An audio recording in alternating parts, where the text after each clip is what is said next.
Hello, doctors. I hope all of you are healthy.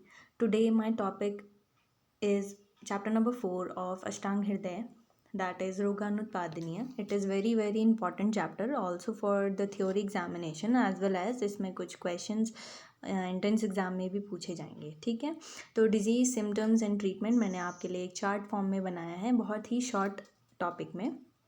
ठीक है, तो सबसे पहला पॉइंट है हमारा अधोवात. तो यहाँ पर फ्लैटस की बात हो रही है, तो फ्लैटस को अगर आप ऑब्स्ट्रक्ट करते हैं, रोगानुत्पादनीय का मतलब है कि कुछ ऐसे हमारे बॉडी के नेचुरल प्रोसीजर्स हैं जिनको आपको रोकना नहीं चाहिए. जैसे फीकस को नहीं रोकना चाहिए, फ्लैटस को नहीं रोकना चाहिए, ऐसे मूत्र को धारण नहीं करना चाहिए. आगे ऐसे ऐसे पॉइंट्स आएंगे. ठीक है, तो टोटल जो हैं ये 13 पॉइंट्स हैं और इनके स्पेसिफिक लक्षण हैं. ठीक है, तो सिम्टम सबसे पहला है अधोवात को अगर आप रोकते हैं तो पेशेंट को गुल्म हो जाता है. ठीक है, गुल्म हो जाता है, उदावर्त हो जाता है, क्लम हो जाता है, हृदय हो जाता है. इसका ट्रीटमेंट आप पुरीश को रोकने के समान ही करेंगे. ठीक है, तो अगर आप फीकस को रोकते हैं तो उसमें आपको प्रतिशाय शिरोरुजहा. ठीक है, आप नोटिस करना कि जब आप फीकस को रोकते हैं काफ़ी देर तक तो आपकी रनी नोज होना शुरू हो जाती है. दैट इज़ प्रतिशाय शिरोरुजहा. सिर में दर्द होने लग जाता है. हृदय उपरोधनम, ये स्पेसिफिकली टर्म रखी जाएगी और पूछा जाएगा हृदय उपरोधनम किस वेग धारण से होता है. ठीक है, तो हृदय उपरोधन हो जाएगा. प्रतिशय मैंने लिख दिया है.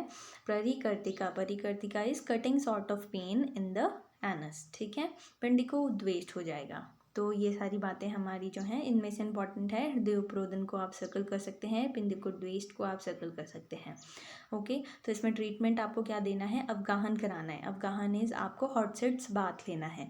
हॉट सेट बाथ में क्या करते हैं, एक टब में या फिर कोई भी ऐसा जो बैठने का कोई भी टब हो या फिर कोई बड़ा सा एरिया हो जिसको हम बाथिंग टब बोलते हैं, उसमें आपको थोड़ा गर्म पानी रख के आपकी नाभि से 6 अंगुल ऊपर तक, है ना, 6 अंगुल आप मेजर कर सकते हैं, ऊपर तक आपका पानी भरा हो, गर्म पानी, और आपको उसमें बैठना है for 10 to 15 minutes. That is अवगाहन, जिसको मॉडर्न में हॉट सेट्स बात कहते हैं. वर्ती लगानी है. वर्ती जिसको हम सपोजिटरी कहते हैं आजकल, है ना. अगर आप बहुत ज़्यादा कॉन्स्टिपेशन बहुत लॉन्ग टाइम तक हो जाता है, जैसे बच्चों को हो जाता है, उनके लिए आती हैं सपोजिटरीज, या फिर जो एल्डरली पीपल होते हैं अबव 65 ईयर्स, और बस्ती को हम दे सकते हैं. ठीक है, बस्ती एक प्रोसीजर होता है जो वात को हरने का सबसे बेस्ट तरीका है आयुर्वेद के अनुसार.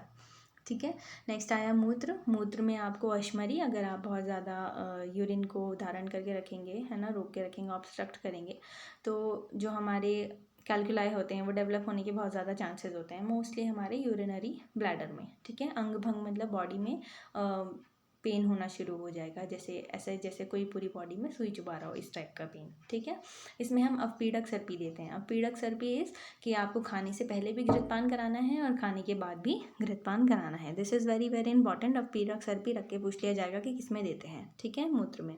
आपको ये चीज़ें ऐसे ही एग्जैक्ट अपने पेपर में लिखनी है जब पूछा जाएगा कि रोगानुत्पादनी के बारे में आप बताइए. ठीक है, तो जैसे मैंने बताया, है ना, फ्लैटस को कैसे आपने ट्रीट करना है, पुरीश में क्या क्या होगा उसको कैसे ट्रीट करना है. नेक्स्ट मैंने बताया मूत्र में क्या क्या होगा उसको कैसे ट्रीट करना है. तो 1 वर्ड भी आप लिखेंगे तो एग्जैक्टली आपको फुल नंबर मिलेंगे और आगे भी आपके काम आएगा. ठीक है, उद्गार. उद्गार होता है हमारे हिकअप्स.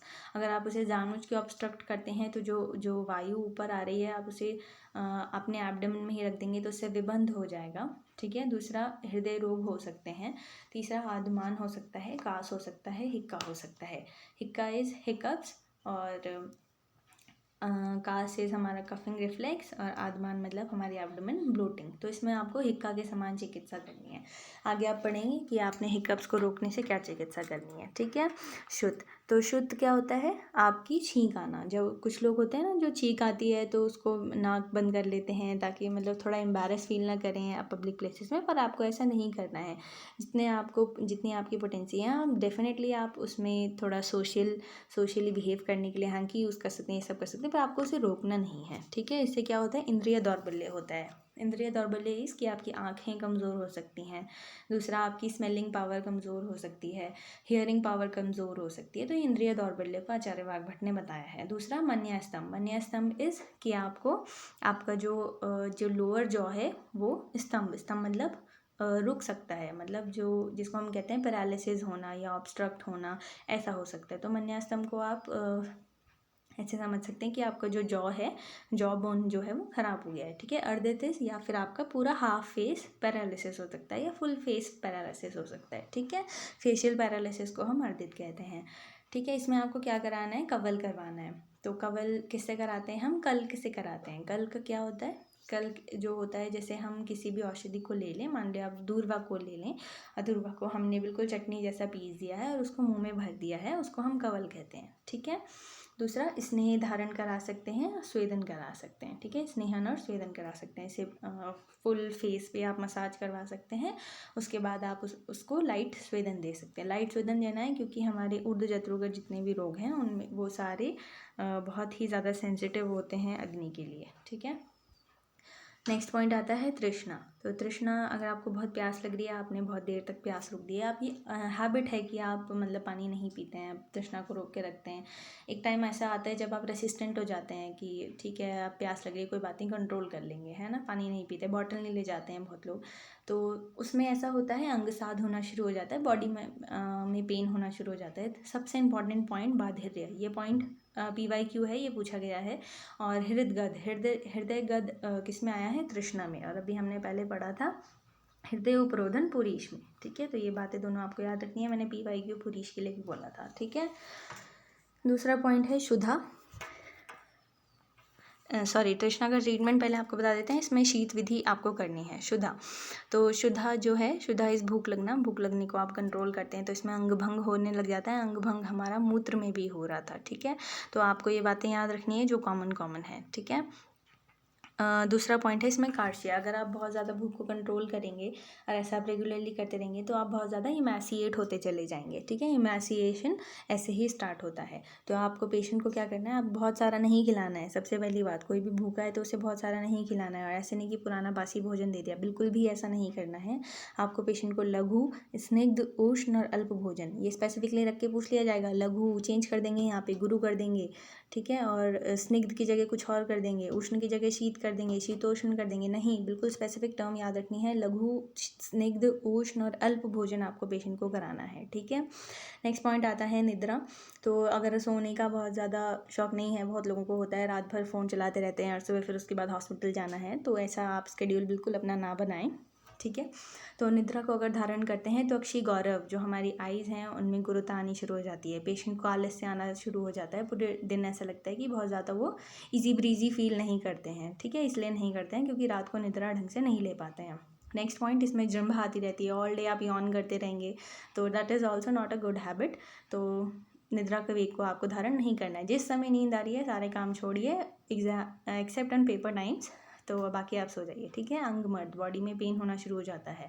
इसमें आपको ट्रीटमेंट क्या देना है, स्वप्न कराना है, मतलब सोने के लिए बोलना है पेशेंट को, जैसे अभी आपको मैं बोल रही हूँ। दूसरा पॉइंट इसमें आपको कराना है संवाहन। संवाहन इस, अब जैसे जब आप छोटे बच्चे होते हैं, आप अपने मम्मी पापा के पैर दबाते हैं ना, या उनके पैर के ऊपर चलते हैं क्योंकि उनके पैर जो हैं वो दर्द कर रहे होते हैं या जैसे भी, तो दैट इज़ संवाहन, कि आपको बॉडी के पार्ट्स को धीरे धीरे दबाना है। जिनको निद्रा नहीं आ रही है तो ऐसा करते हैं तो नींद आ जाती है, ठीक है। ऐसा संवाहन ये किसने बताया, आचार्य वाघभट्ट ने बताया है।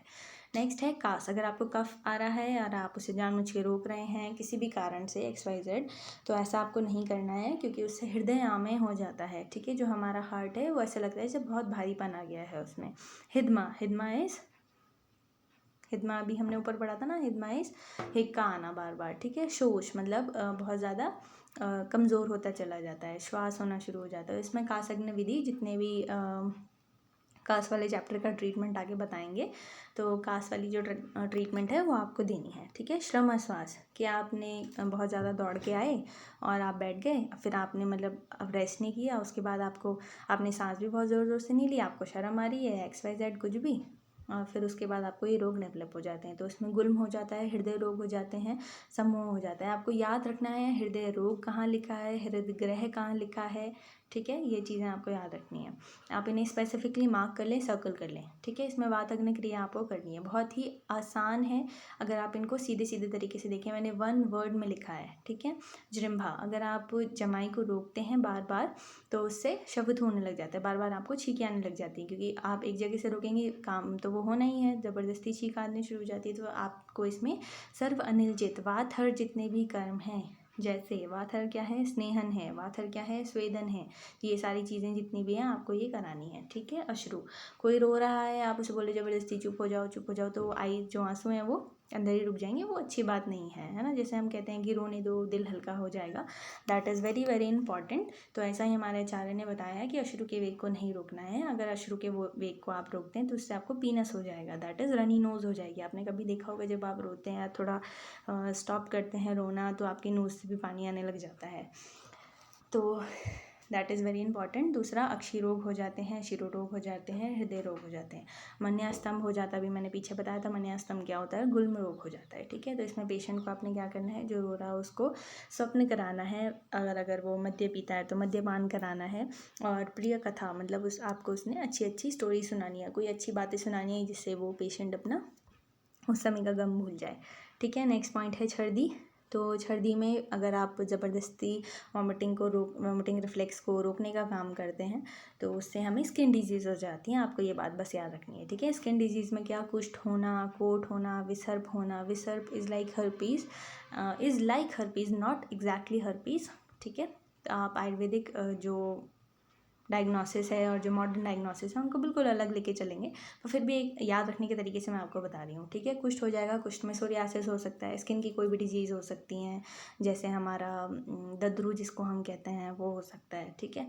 कंडूस, इचिंग हो सकती है। पांडु मतलब पेलनेस आ सकती है। पेलनेस इसमें थोड़ा सा अलग है, बाकी सारी चीज़ें जो हैं वो स्किन डिजीज़ ही हैं, ठीक है। पांडु इज़ बेसिकली अनीमिया इन आयुर्वेदा, ठीक है।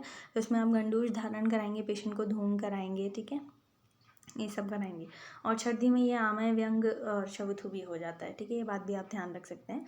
रुक्ष आहार कराना है, ससार लवण देना है, तैलभ्यंग कराना है। नेक्स्ट पॉइंट है शुक्रवेग। शुक्रवेग को अगर आप धारण करते हैं, शुक्रवेग वैसे धारण करना एक अच्छी चीज़ नहीं है, अगर शुक्र जाता है तो वो चले जाना चाहिए, ठीक है, पर ऐसा भी नहीं कि एक्सेस में, बट शुक्रवेग को आपको धारण नहीं करना है, उससे गुह्य वेदना होती है, जो आपके लोकल प्राइवेट जो एरियाज़ हैं उनमें पेन स्टार्ट हो जाता है, कटिंग सॉर्ट ऑफ पेन और प्रिकिंग सॉर्ट ऑफ पेन। दूसरा, हृदय व्यथा होने लग जाती है, अंग भंग होने लग जाता है, और शंडता मतलब नपुंसकता आनी शुरू हो जाती है, ठीक है। तो इसमें आपको पेशेंट को ताम्रचूड़ रस देना है। ताम्रचूड़ जो हमारा मुर्गे का जो मांस रस है वो आपको देना है। दूसरा, आपको सुरा देनी है पीने के लिए। शादी चावल का भोजन कराना है। अफगान बस्ती देनी है। अफगान मैंने अभी आपको बताया था, हॉट सेट्स बात होती है, और बस्ती धारण करानी है, ठीक है। तो ये थे हमारे 13 वेग। फिर दूसरा इन्होंने बोला है कि वेग अवरोध में यदि मतलब ये सारे जो वेग पेशेंट बताता है और अपनी कंप्लेंट्स बताता है, जो हम अभी लक्षण पढ़ रहे थे, ठीक है। मान लिया आपके पास कोई छर्दी का पेशेंट आता है, कोई अश्रु का पेशेंट आता है, XYZ कोई भी पेशेंट आता है, फिर आप उसकी क्या ट्रीटमेंट करेंगे वो आपको पता होना चाहिए। मोस्टली मूत्र धारण वाले आते हैं, पर कुछ ऐसे पेशेंट होते हैं जिनका आपको पता होना चाहिए कि इनका ट्रीटमेंट जी हमने नहीं करना है, या इनको रेफ़र करना है, या इनको बता देना है कि इसका इलाज नहीं हो पाएगा जी, फिर भी हम ट्राई कर सकते हैं, ठीक है। तो सबसे पहली चीज़ कि वेग अवरोध में यदि 3 चीज़ें हो रही हों, सबसे पहले ये आपको याद रखनी है, वैसे तो 4 हैं, ठीक है। सबसे पहला त्रिट, आपको प्यास लग रही हो बहुत ज़्यादा, ठीक है, आपको पेन हो रहा हो बहुत ज़्यादा, आप क्षीण होते चले जा रहे हो बहुत ज़्यादा, और विड़ वमन, आपको पुरीश का वमन होने लग रहा हो, ठीक है। तो ये चीज़ें अगर हो रही हैं तो आप चिकित्सा ना करें रोगी की, इससे आपकी सिर्फ मानहानि होगी। और दूसरा पॉइंट इसमें है कि रोगा सर्वे अपि जायन्ते वेगा उदीर्णे धारणेहि। तो सारे रोगों का कारण जो है वेग धारण ही है, ये इस लाइन का मतलब है, जो बहुत ही इंपॉर्टेंट है। ये रेफरेंस आगे पूछा भी जाएगा, अष्टांग हृदय सूत्र स्थान चैप्टर नंबर 4 ने बताया है। दूसरा इन्होंने बोला है कि शोधन चिकित्सा में शमन चिकित्सा का प्रेफरेंस बताया है कि उससे क्या फ़ायदे होते हैं। तो दोषा कदाचित कुपयंती जिता लंघन पाचिनी। तो जो शोधन चिकित्सा है उससे मतलब क्या होता है, हम लोगों को ऐसे जीत लेते हैं कि वो दोबारा वापस नहीं आते, ठीक है। ये सारी बातें इंपॉर्टेंट है। Thank you so much.